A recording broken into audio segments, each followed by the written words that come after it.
Votre fidélité nous honore, Madame, Monsieur. Congo 26 Télévision dans vos salons pour vous informer. Voici les grands axes de cette grande édition du journal. Martin Fayulu n'a pas hésité un seul instant de réagir face à l'actualité dominée par la dernière prestation médiatique du chef de l'État. Au sujet d'un éventuel troisième mandat, le leader de la MOCA dit niet et promet des actions de rue visant à barrer la route à pareille initiative. Au chapitre de la voirie de Kinshasa, l'avenue Funa est méconnaissable dans son tronçon Kalamou. Il y a nécessité d'une intervention urgente alors que les conséquences de cet état de choses demeurent nombreuses dans la circulation routière. Et puis, championnat d'Afrique de lutte, les léopards de la République démocratique du Congo remportent 16 médailles, ce qui allonge la liste des succès dans plusieurs disciplines sportives du pays en 2026. Restez avec nous, le développement de ces titres, c'est dans un instant. D'abord, cette information, pas de troisième mandat pour le président Félix Tshisekedi. C'est le sujet majeur d'une conférence de presse tenue ce vendredi par Martin Fayulu Madidi, leader de la plateforme d'opposition Lamuka. Il promet d'unir toutes ses forces à celles de la population congolaise pour barrer la route à un éventuel projet d'un troisième mandat présidentiel en République démocratique du Congo. Par ailleurs, il appelle le président Félix Tshisekedi Tshilombo à la sagesse et au sens de responsabilité, rassurant ainsi également la presse que l'opposition se mettra en ordre de bataille pour des actions de terrain dans les prochaines heures. Après plus d'un mois d'occupation illégale de la ville d'Uvira par le rebelle de la F-23, la ville porte encore des stigmates de leur passage. Sabotage, destruction massive d'infrastructures, de nombreux dégâts matériels ont été constatés après leur retrait. Face à cette situation préoccupante, le gouverneur du Sud Kivu, le professeur Jean-Jacques Porossi Sadiki, s'est rendu ce vendredi 8 mai 2026 au cabinet du ministre du Budget afin de plaider pour un accompagnement urgent en faveur de la province de la reconstruction des zones touchées. Merdi Mirindi Moulangala nous en dit plus. Au bout de près d'une heure d'échange avec le vice-premier ministre en charge du budget, Jean-Jacques Porossi Sadiki a, dans un premier temps, salué les orientations données par le président de la République lors de son récent point de presse concernant la situation sécuritaire et humanitaire dans l'Est du pays. Je tenais d'abord à remercier sincèrement le président de la République, chef de l'État Félix Antoine Tshisekedi Tshilombo, pour les orientations qu'il a données dans sa conférence de presse d'avant-hier et qui a montré encore une fois sa détermination à assurer la paix, la sécurité, la stabilité, notamment dans la partie est de la RDC, sans lesquelles on ne sait rien faire. Nous sommes vraiment ravis par rapport à ça. Le gouverneur du Sud Kivu a ensuite présenté l'objectif principal de cette rencontre avec le ministre du Budget, Adolphe Muzito. Des discussions essentiellement portées sur la reconstruction des infrastructures détruites par l'armée d'occupation, l'accompagnement des populations déplacées, ainsi que les perspectives de développement de la province du Sud Kivu à Uvira après le passage du M23.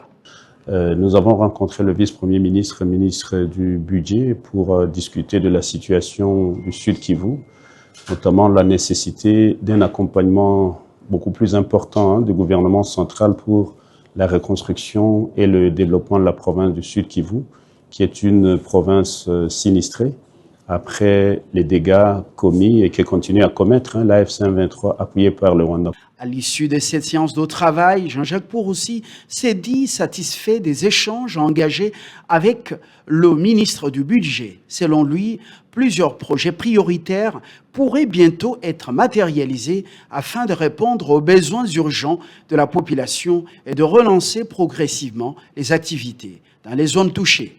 Nous sommes très satisfaits parce qu'on a discuté d'un certain nombre de projets concrets, parmi lesquels l'aéroport d'Uvira, qui doit être construit le plus rapidement possible.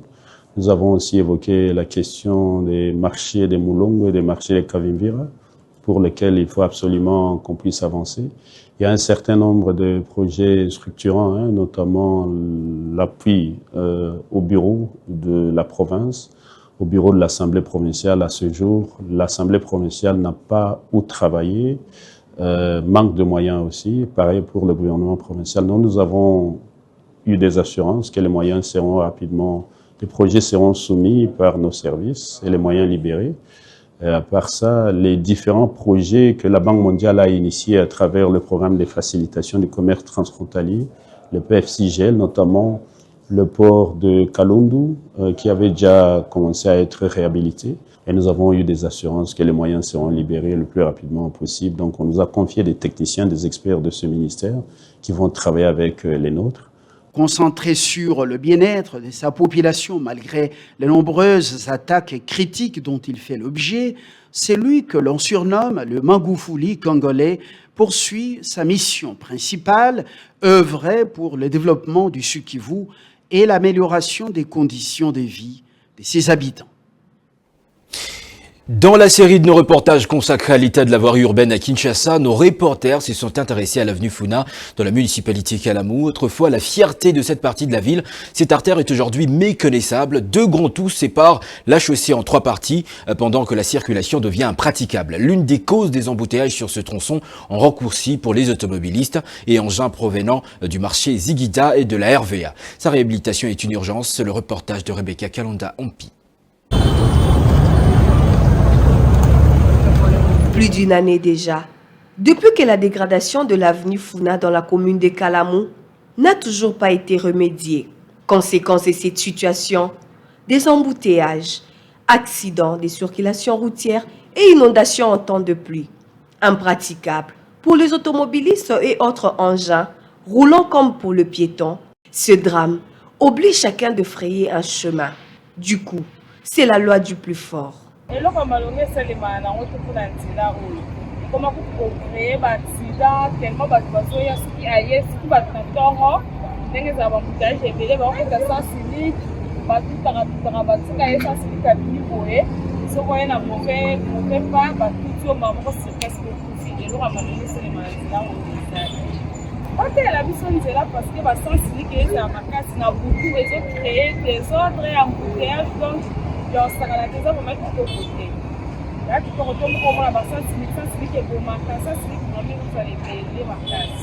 À force d'aborder cette voie publique aujourd'hui méconnaissable, conduire se transforme en danger pour les enfants et les écoliers.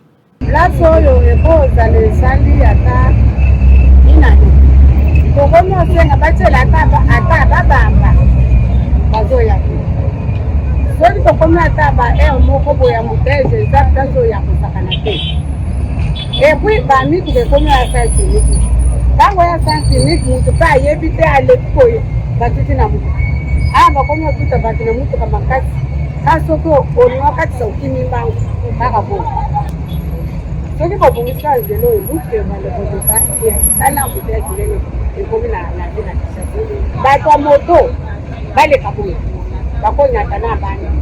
La réhabilitation de cette avenue Funa est un secours.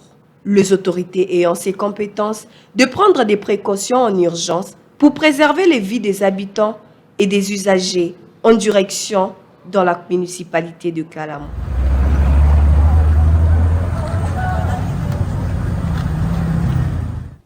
Bon nombre de jeunes en tranche d'âge entre 18 et 25 ans se livrent de plus en plus à la consommation de l'alcool.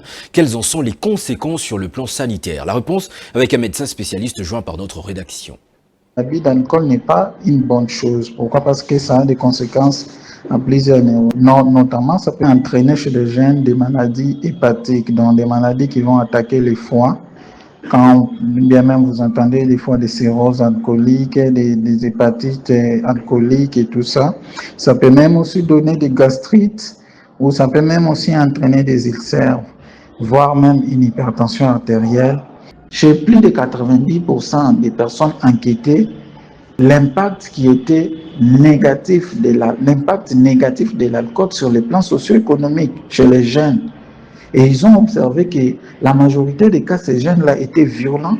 Ces jeunes-là aimaient se battre et se livrer à la bagarre. Ces jeunes-là avaient abandonné leurs responsabilités. Et plusieurs éléments vont se mettre en place pour pouvoir examiner ces facteurs favorisants. Le chômage des jeunes. Les jeunes qui n'ont pas du travail préfèrent se livrer à la consommation abusive d'alcool. D'où il est important pour nous de pouvoir mettre en place des systèmes réels de sensibilisation, d'encadrement des jeunes. Et même aussi se livrer et promouvoir aussi la création des emplois. Quand il y a beaucoup d'emplois, ça peut aussi diminuer ça. Et même en même temps, il faut réglementer, il faut qu'il y ait une réglementation sur les boissons fortement alcoolisées pour protéger cette jeunesse. Donc vous allez voir que En conclusion, si nous nous mettons à éduquer cette jeunesse, nous nous mettons à sensibiliser cette jeunesse, ça aura un impact positif sur la réduction de la consommation abusive d'alcool. Seuls les véhicules et les piétons sont autorisés d'accéder au rond-point Kintambo Magasin. C'est la décision prise par l'autorité de la ville de Kinshasa pour fluidifier la circulation dans ce coin à forte influence, parfois envahi par des taxis-motos. Trésor Kaniton Beikoma et Rebecca Calanda en piscine ce reportage. Ce n'est pas un jour férié, moins encore une journée ville morte, mais plutôt une opération visant à fluidifier la circulation des véhicules et des piétons au rond-point Kintambo Magasin. Ce point chaud de la capitale, souvent objet de parking pirate de mototaxis, bloquant la circulation, pourrait désormais retrouver son utilité, des jadis, grâce à cette nouvelle robe, au plaisir des usagers.